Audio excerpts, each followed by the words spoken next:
Welcome to the Church Resource, where we talk about the best resources for pastors, leaders, and lay people. I'm your host, Jeff Oliver, and sometimes as you look at all of the literature that's available out there for whether it's fiction or nonfiction, Christian literature that is available to people, there are those that are highly theological and those that are really academic, and then those that are just kind of, I would say, mainstream.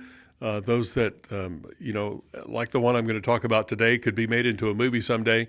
And but your people, if you're leading people at all in a teacher role or as a pastor, you have the opportunity to answer the questions as people come to you and say, "Hey, pastor, hey, teacher, there's this book or this story that I heard about, and so what do you think about this book?" And it's great for us to be able to answer that without just kind of a knee-jerk or an assumption of an answer, but having some working knowledge of what that book is, what that story's about, and whether it would be something that we'd recommend at all. So I want to share that in that light today. And this is a book that is, I might tend to say kind of light reading, that it's something that is, and that's not to disparage it at all, but it's something you could just take and read it poolside or read it, as you get in some reading for the day when you've shut the television off and you want to just read something. It's I think very quickly read, but it's heartfelt. It's deep as far as what this man has gone through. So let me tell you what the book is. It is called Average Joe: The Inspirational True Story of Coach Joe Kennedy, One Man's Faith and the Fight to Change a Nation, by Joe Kennedy, and with ghostwriter Stephanie Katz. But it is all the story of Joe Kennedy.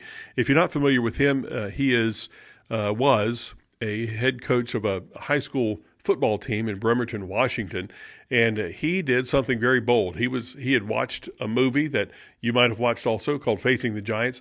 He was then convicted to really be forward about his faith and to live out his faith in a way that was more public, rather than just keeping it all to himself, something that really all of us struggle with. How do you do that and do it well and do it in a way that's winsome, that is not turning people away, but rather bringing people to Christ and helping them to understand the strength of the faith and the importance of the faith that you have. So how do we do that? Well, Coach Joe went out on the 50-yard line and knelt.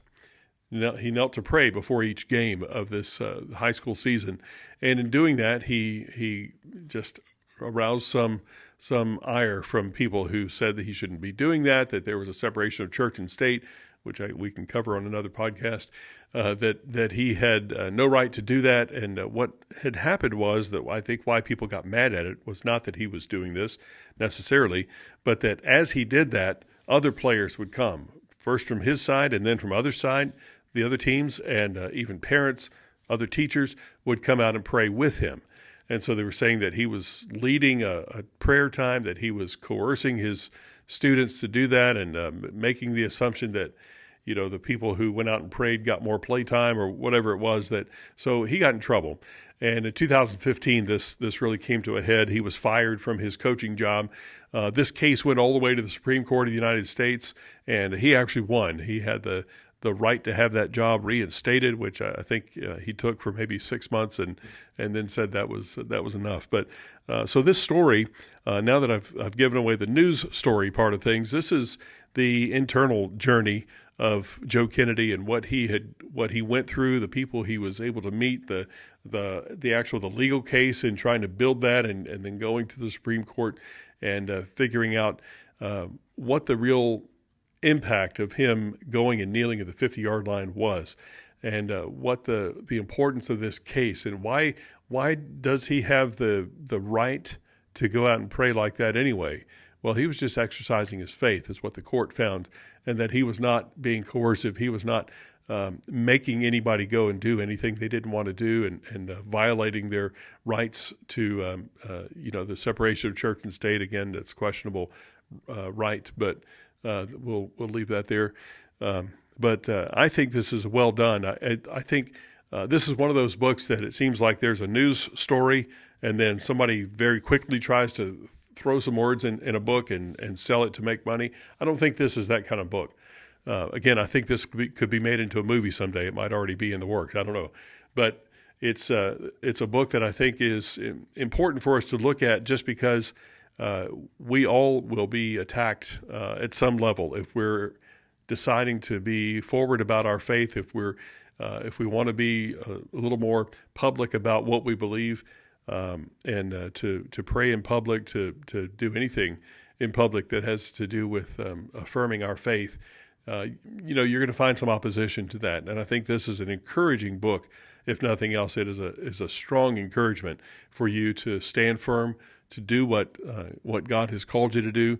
And even if your case didn't win at the Supreme Court, or even if you weren't triumphant in whatever way that would apply to your case, to know that there's a strength there that this man had, and that people around him encouraged him to have, to stand up for your faith and to be what God has called you to be in this world that needs that testimony so strongly and so badly. So I just hope that's going to help you. If you like that kind of real life story, to follow this man and his journey to finding justice in the court system, but really finding that he was obedient to God's calling in his life, this is a good book for you. So it's one book on my shelf that's been helpful to me, and I hope it gives you some direction as you prayerfully consider which resources will best help you and the people you minister to. Thanks for listening to The Church Resource. Please make sure you give us a review. And if you have any suggestions of resources that you would like us to look at, email us at thechurchresource@gmail.com. thechurchresource@gmail.com.